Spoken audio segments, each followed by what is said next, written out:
Shalom bagi kita semua. Yohanes 19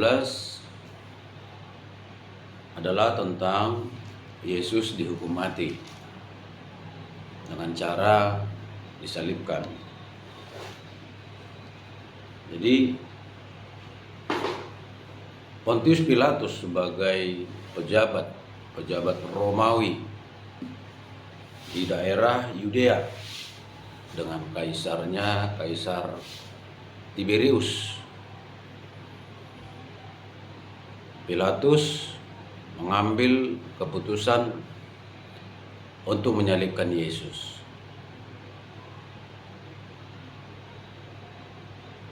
Seorang pejabat memiliki tanggung jawab yang besar. Seorang pejabat memiliki tanggung jawab yang besar, apakah itu tanggung jawab moral ataupun tanggung jawab jabatan. Tanggung jawab moral itu dia harus bisa mengambil keputusan yang adil, yang benar. Ketika seseorang dipaksa untuk dihukum mati, di mana menurut Pilatus Yesus tidak bersalah. Tanggung jawab moral, dia ingin membebaskan Yesus dari tekanan massa, dari tekanan orang-orang Yahudi yang menginginkan kematian Yesus. Di mana orang-orang tersebut pada umumnya yang paling keras adalah pemuka-pemuka agama, ahli-ahli Taurat, orang-orang Farisi, pemuka-pemuka agama Yahudi. Mereka tidak senang dengan Yesus berikut pengajarannya. Bahkan mereka mengatakan bahwa Yesus mengaku sebagai anak Allah. Mereka menganggap suatu kesalahan atau dosa besar jika seseorang menyamakan dirinya dengan Allah. Bagi mereka, jika Yesus mengaku sebagai anak Allah, maka dia menyamakan dirinya dengan Allah. Ini yang tidak diterima oleh orang-orang Yahudi. Bahkan para pemuka agama merasa agama mereka terancam. Jabatan mereka sebagai pemuka agama juga terancam. Orang-orang mulai meninggalkan mereka. Jemaat mulai meninggalkan mereka sebab dalam pelayanan Yesus, yang mengikuti Yesus itu beribu-ribu. Jadi membuat agama mereka terancam. Agama Yahudi atau Yudaisme itu terancam. Tentu kalau agama terancam, pemuka agama atau pelayan-pelayan akan terancam. Artinya terancam ya sumber hidupnya, pekerjaannya, pelayanannya, ya. Jadi mereka menginginkan kematian Yesus. Tentu kita tahu ini adalah rencana Allah. Rencana Allah demi keselamatan manusia. Rencana Allah mengutus Yesus, anak Allah, ke tengah-tengah dunia yang memang memiliki potensi untuk menyalibkan Yesus yang tidak bersalah. Potensinya adalah orang-orang yang dia ada di tengah orang-orang yang keras hati. Dia ada di bangsa yang memiliki religius yang tinggi. Ya, mereka sangat kuat dengan agamanya.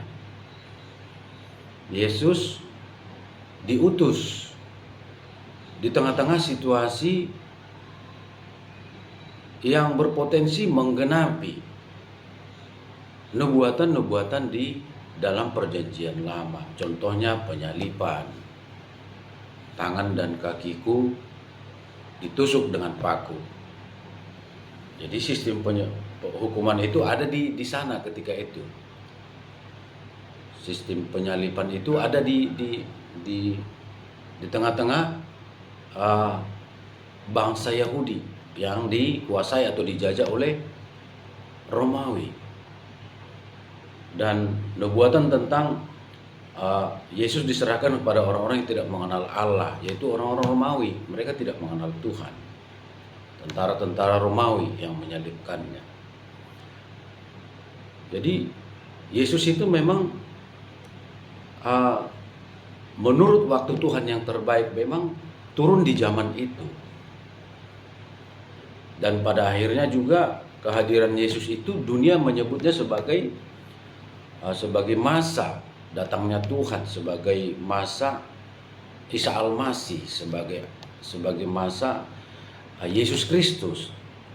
Itu ditandai dengan penanggalan. Ya, ada penanggalan sebelum Masehi, setelah Masehi. Ya. Jadi Pontius Pilatus ini memiliki tanggung jawab moral yang besar. Dia memiliki beban untuk membebaskan Yesus, di mana dia sudah periksa, dia sudah kumpulkan informasi, bahkan dia sudah tanya secara langsung Yesus tidak layak dihukum mati. Namun tanggung jawab jabatan, dia harus mampu memberikan kedamaian, meredam ya gejolak yang ada di tengah-tengah masyarakat ketika itu yang memaksa supaya Yesus disalib. Karena jikalau tidak bisa-bisa terjadi kerusuhan. Bisa terjadi kerusuhan dan mengancam juga jabatannya. Sebab kalau terjadi kerusuhan di wilayah kekuasaannya, di mana dia sebagai pejabat yang ditunjuk oleh Kaisar sebagai gubernur di Yudea ketika itu, bisa-bisa jabatannya dicopot. Bisa-bisa dia dicopot dari jabatannya. Jadi antara tanggung jawab moral dan tanggung jawab jabatan, dan juga tentu dia memikirkan kepentingan karirnya. Nah, jadi akhirnya dia, sekalipun dia tahu Yesus itu tidak bersalah, tetapi dia akhirnya menyerahkan Yesus. Ya. Mungkin kita seringkali berhadapan dengan hal seperti ini ya, seperti mungkin bisa kita pakai kata dilema atau buah si malakama katanya kan. Melakukan sesuatu dengan terpaksa sekalipun dia tidak menghendakinya, dia tidak menginginkan hal tersebut. Kita boleh belajar dari sini bahwa menjadi pejabat itu tidak mudah, memiliki tanggung jawab besar. Menjadi pengambil keputusan itu tidak mudah. Oleh sebab itu biarlah dalam perjalanan hidup kita minta kepada Tuhan, mau jadi apa kita? Mau jadi apa kita? Supaya apapun yang menjadi cita-cita kita itu dikehendaki Allah, dan di dalam cita-cita atau jabatan kita itu nanti kalau kita berhasil sesuai keinginan kita itu memuliakan Allah. Sebab Pilatus itu berhadapan dengan keputusan yang besar, dan menurut saya dia bersalah. Menurut saya dia bersalah, sekalipun dia mengatakan aku membasuh tanganku, dia membasuh tangannya sebagai tanda tak bersalah, sebab yang memaksa penyaliban itu adalah orang Yahudi. Tetapi sebenarnya dia memiliki kuasa untuk membebaskan Yesus.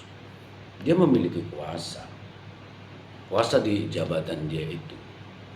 Tapi karena kepentingan mungkin jabatan, kepentingan pribadi, supaya dia juga tidak dimusuhi oleh orang-orang, akhirnya dia melakukan sesuatu yang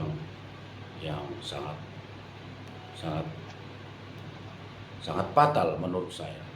Karena menyalibkan orang yang dia tahu sebenarnya tidak bersalah. Dia tidak berani mengikuti kata hatinya yang mengatakan ini tidak bersalah, orang ini tidak bersalah. Biarlah kita memiliki karakter yang membela kebenaran dengan sekuat tenaga segenap hati kita. Haleluya.